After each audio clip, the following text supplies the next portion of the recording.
The relationship between Central African voodoo religions and Afro-Brazilian religions such as Umbanda, Candomblé, and Kibanda is deeply rooted in the transatlantic slave trade and the cultural exchanges that followed. These spiritual traditions share common African origins, yet they have evolved in distinct ways due to historical, social, and geographic factors. Central African voodoo, particularly from the regions of present-day Benin, Togo, and the Democratic Republic of Congo, played a significant role in shaping Afro-Brazilian religions. The spiritual practices of the Bantu and Fon peoples, which included ancestor worship, spirit possession, and rituals involving music and dance, were carried to Brazil through the enslaved Africans. These elements merged with indigenous beliefs and Catholicism, giving birth to the new religious expressions. The Kumpu of the people in Senegal and Gambia and the Zangbeto of the Yoruba in Benin and Togo are powerful expressions of animism, embodying spirits that protect and guide their communities. The Kumpu is a mystical figure covered in conical, grass-like costume, dancing energetically during ceremonies. It is believed to be a spirit that ensures harmony and order, conveying messages from the ancestors and the unseen world.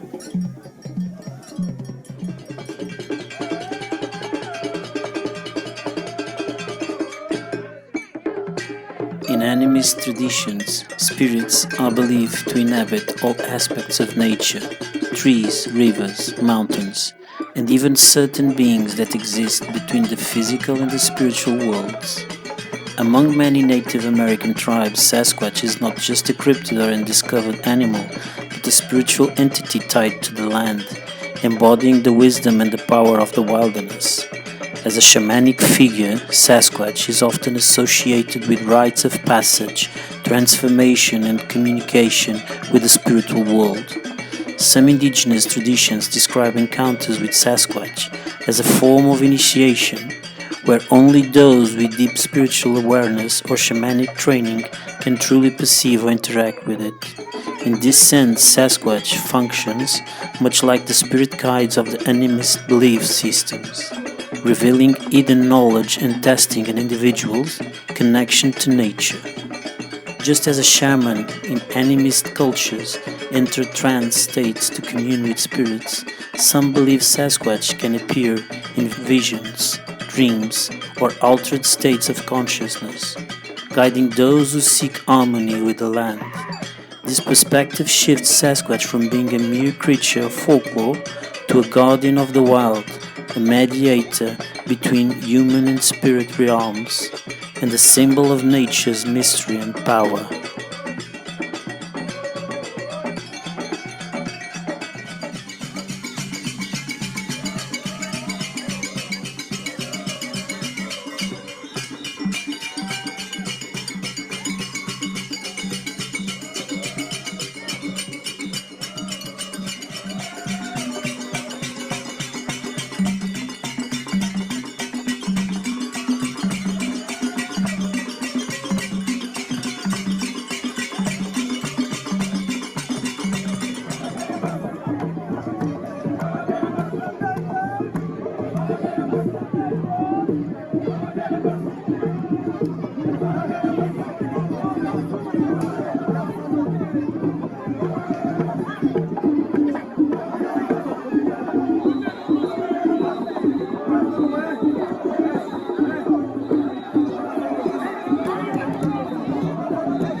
The Zangbetu known as the Night Watchmen, are towering, straw-covered figures that patrol villages, keeping away evil spirits and bad energy.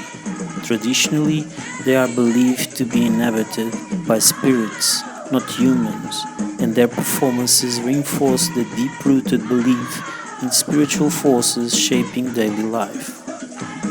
Both figures serve as guardians, enforcers of social order, and symbols of the enduring connection between humans and the spirit world in the West African animist traditions.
In Native American folklore, the shamanic Sasquatch is often seen as a spiritual being rather than just a flesh and blood creature. Many tribes, such as the Salish and Lakota, describe Sasquatch as a guardian of the wilderness, a messenger between worlds, or even an ancient teacher. Some legends depict it as a shapeshifter or a protector of sacred lands, appearing to those in deep spiritual connection with nature. Encounters with Sasquatch are sometimes seen as omens of tests, where only the wise and respectful may gain insight. In European folklore, the wildmen, or the woodwolves, appear as a hair-covered primal figure dwelling in forests. Medieval and Renaissance depictions show him as both a fearsome, untamed beast and a mystical being with deep knowledge of the land. Some legends tie him to pagan nature spirits, while others see him as a remnant of an older, more intellectual way of life. Like the shamanic Sasquatch, the wildman is often linked to themes of wilderness, wisdom, and the balance between civilization and nature.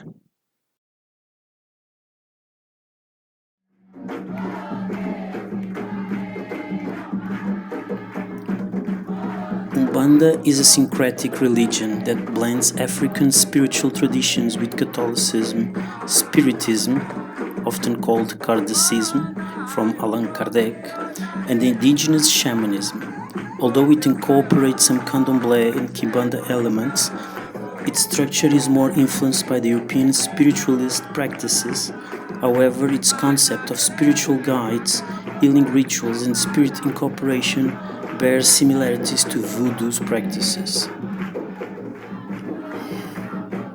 The relationship between Central African voodoo and Afro-Brazilian religions is one of adaptation, resilience, and transformation. While these religions have evolved in different cultural contexts, they share fundamental principles such as spirit communication, ritualistic drumming, and the belief in the interaction between humans and the spiritual world. Despite historical efforts to suppress African-derived religions, their presence in Brazil today is a testament to the enduring strength of the African spiritual heritage.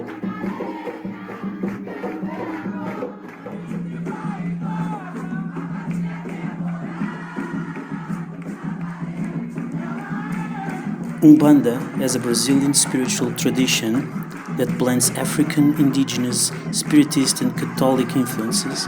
One of its core practices is the gira, a ritual where mediums incorporate spiritual entities to offer guidance, healing and energy balancing.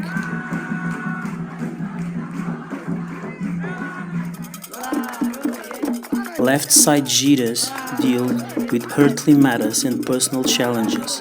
They involve spirits like Exus and Pombagiras, who work with energy, destiny, and transformation. While their approach is more direct and intense, they are not evil, but rather balanced spiritual and material forces.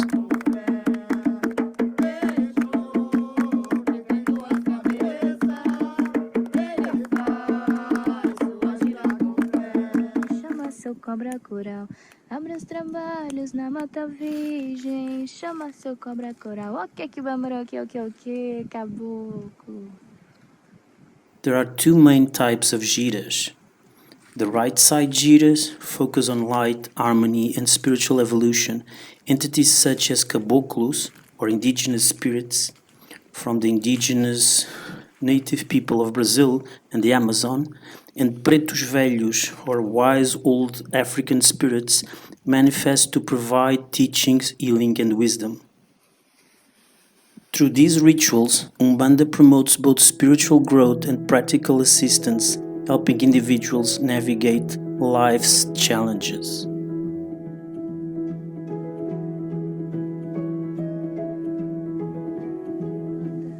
Eu quero ver quem pode mais, se é o cavalo da terra ou quem vem de Aruanda. Eu quero ver quem pode mais, se é o cavalo da terra ou quem vem de Aruanda.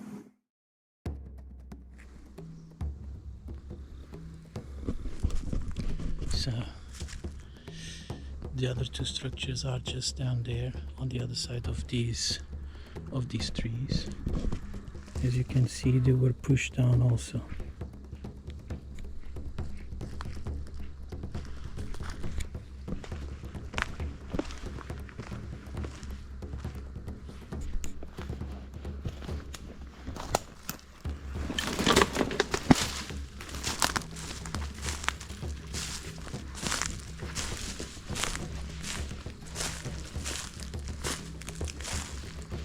So you can see what structure here.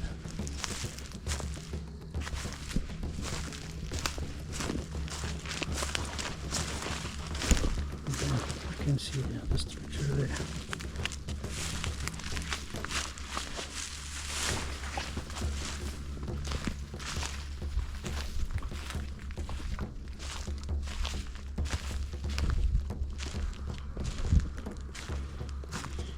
Here you can see like an asterisk.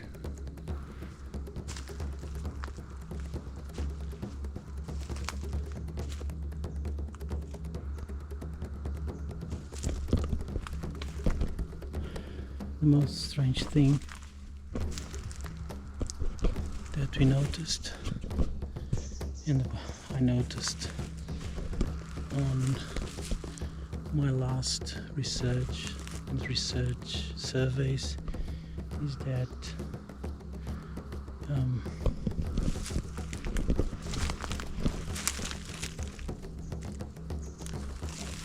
you see the huge amounts of fruit being placed, and you guys especially North America would think, and sorry, there's the other structure, another big amount of fruit, corn, apples, pineapple.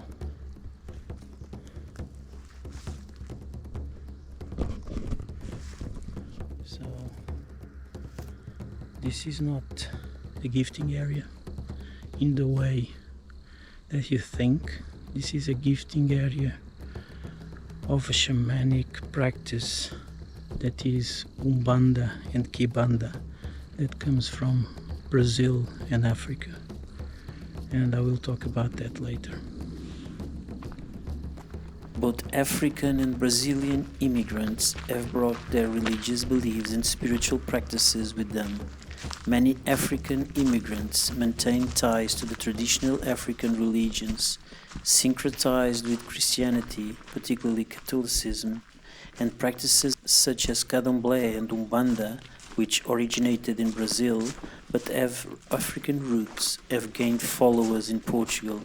Additionally, Macumba, a term often used to refer to Afro-Brazilian spiritual practices, has also found a place in Portuguese society, although it is sometimes misunderstood or misrepresented. Today, I have been surveying this area for more than a year, and there was nothing built in this place.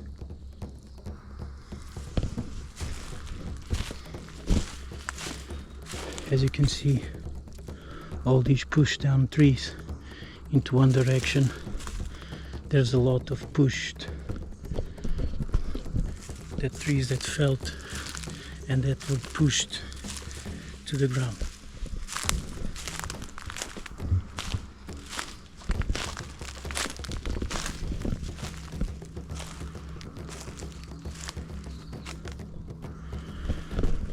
Of course, that if one tree can fall, then one tree can push the others down, but because all the trees are falling on the same direction.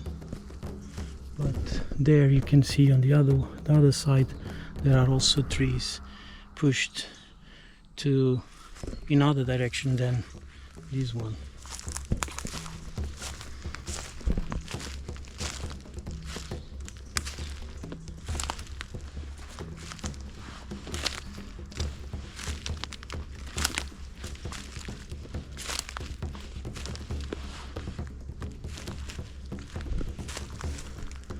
You see this arch?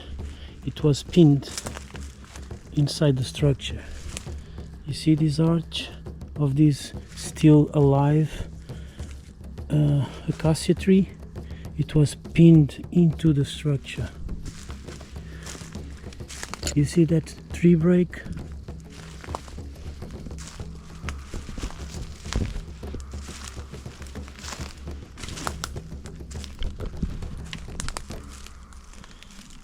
You can see me standing. So you see the arched, the other one, it's arched.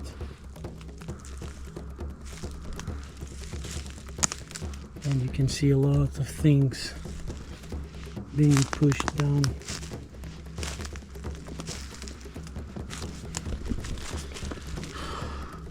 The usual log that they put inside the structures. You probably noticed the necklace, the black and red necklace. I didn't notice the necklace either on my first visit. This is a Eshu necklace. It represents the Orisha, or the entity that protects you, that protects the practitioner or the priest of Candomblé or Ubanda religions. And by no means these necklaces are offered or are being left in places like this one. This is no offering, as the priest will never give it away to anyone.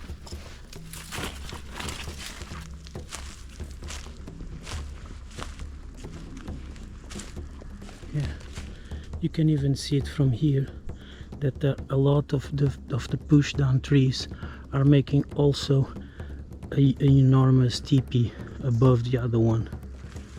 Maybe this is a perspective and my view from here, but it seems like there's a bigger teepee above the smaller one being already put in place. A month after, I visited the place again. The necklace was constantly on my mind. I kept on playing with the idea that it was placed there for a reason. Maybe a message, a personal one about my path, about my research, and how Sasquatch and teepees have anything to do with the offerings and the rites made on the forest. I touched it, wrapped it around my wrist like it was mine, or meant for me, but I did not have the courage to take it. I left it there, fulfilling its purpose, as the message was understood. So many things we don't understand, experiences that we kept for ourselves, as they are so outside of our social construct, even for a Sasquatch believer. The spiritual and the shamanic experiences are so difficult to understand, but so profound. By no means I think Sasquatch is a spirit, summoned in magical rites, but he definitely walks both worlds, and acts like a guide, leaving you clues, here and there, for you to follow. He understands that the universe is balanced energy, and you cannot have a positive without somewhere having a counterbalancing negative. This place is an example, as trees were pushed around like a tornado affected only that place, creating a clearing that in the future will provide light for new trees to grow up. How can Sasquatch be a protector of the forest and at the same time break and smash trees around? How can experiences be dealing with something that behaves sometimes in such a violent way and a frightening way, and others experience the most loving encounters and interactions? A duality that seems to reflect the experience's own fears or beliefs. For so long I kept these thoughts with me, without knowing how and if I should share them. Portugal is one of the most interesting places to research Sasquatch, as the majority of the places where you find structures, you find ritual practices on the woods. No other country in Europe that I've found and visited, or any other researcher that I inquired about it, found it also.